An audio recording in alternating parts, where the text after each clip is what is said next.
je Klavdija in sem mlada raziskovalka na Kmetijskem inštitutu Slovenije v skupini za prašičerejo.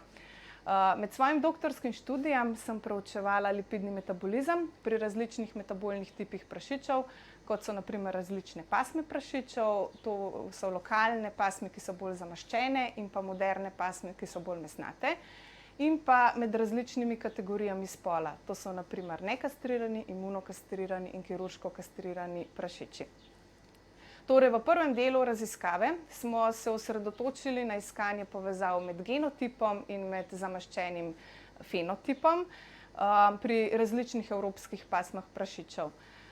Poleg tega smo se tudi proučevali slovensko avtohtono pasmo krškopoljski prašič, ki smo ji v primerjavi z modernimi križanci določili razlike v izražanju kandidatnih genov, maščobno-kislinski sestavi ter lipogenetski encimski aktivnosti podkožnega maščobnega tkiva. V drugem delu svojega doktorskega študija pa smo preučevali različne kategorije spola.